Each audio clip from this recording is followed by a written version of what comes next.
Hi, this is Dr. Lois Frankel with another tip for how you can tell people to go to hell so they look forward to the trip.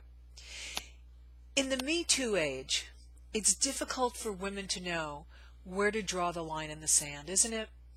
Sometimes people, men usually, are doing things that we find totally inappropriate, and we're damned if we do and damned if we don't. If we do nothing about it, we're victims. If we do something about it, it often impacts our careers. And so I think we need to always look at where is our line in the sand, where are our values, and what are some of our options in terms of how to handle it. I got a letter recently from a woman who said that she was sitting in a bar with a bunch of guys who had just gone to the same conference that she did. And she said, as they started drinking more, and she was the only woman there, as they started drinking more, they started getting raunchier and telling raunchy jokes. And she said, it just made me uncomfortable. And I just didn't know what to do. And she asked if she should have walked out. And I said, I can't tell you what you should have done, because that's a very personal matter. I can tell you what I would have done and some other things that you might have done. And in this case, what I would have done is use some humor, because that's just what I tend to do first. And in a situation like this, I might have said something like, boys, boys, boys.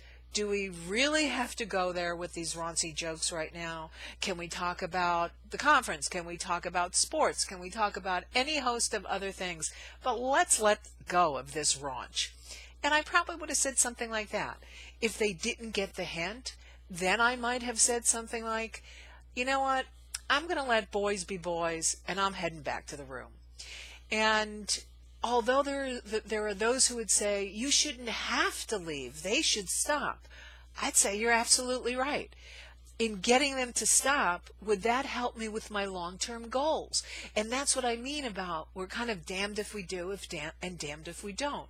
That's what I would have done in that situation. I would have first used humor, and then I probably would have excused myself. But I would have followed it up. I would have followed it up in two ways. First, I would have followed it up with the boss, who also happened to be sitting there. She told me that the boss was there, not participating, but not stopping it either. And I would have talked to my boss later and said, hey, look, could I ask you to do me a favor? And when these things happen in the future, could you get the guys to stop? I know you didn't look any more comfortable than I did, and it would just be really helpful to me and maybe to some of the other guys who also don't want to participate in this kind of behavior. The other thing that she could have done after the conference is talk to some of the guys one-on-one, and just maybe the ones that were really the worst offenders, and just let them know how she felt, and just say something, I just want to talk to you about what happened in the bar the other night. I know it was all in good fun. At the same time, it made me really uncomfortable, and I'm wondering if you would have done that if your wife was there or your daughter was there. And I would hope in the future you'd want to make sure that the evening was pleasant for everyone.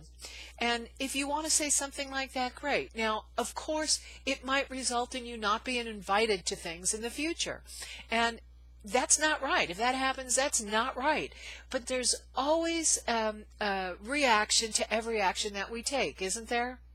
Now, there's something else that happened at this same conference that this woman told me. And she said the next day at lunch, and just because she happens to be in a primarily all-male industry, it turns out that she was the only woman in a lot of these groups. She said there was a guy next to her that just kept putting his hand on her shoulder. And she said, I don't think he meant anything sexual by it, but what should I have done with that as well? And that's the kind of thing that I would address directly. I probably would not use humor with that. And I might have leaned over and very quietly said to him, we really need to talk later about this touching, because it's just making me uncomfortable. Or I might have talked to him later and said, I'm sure you meant nothing by it, but when you touch me like that, it just makes me uncomfortable, and I'd like to keep it more professional than that. Now, obviously, a recourse is always to file a claim with your HR department or diversity and inclusion, and you just need to realize that if you do that, they are going to tell the person who filed the complaint I used to be a diversity officer in an oil company, and our policy was you can come and complain, and we will take action because we must take action legally. At the same time, the person you're complaining about has a right to tell his or her side of the story too. So just know that. And I don't think you should let it preclude you from filing a complaint if something's that important to you.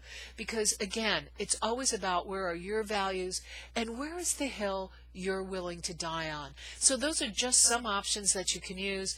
Never an easy situation, but always listen to the voice inside your head that tells you what's the right thing for you, and do take action. This is Dr. Lois Frankel, and I'll be back soon with more tips for how you can tell people to go to hell so they look forward to the trip.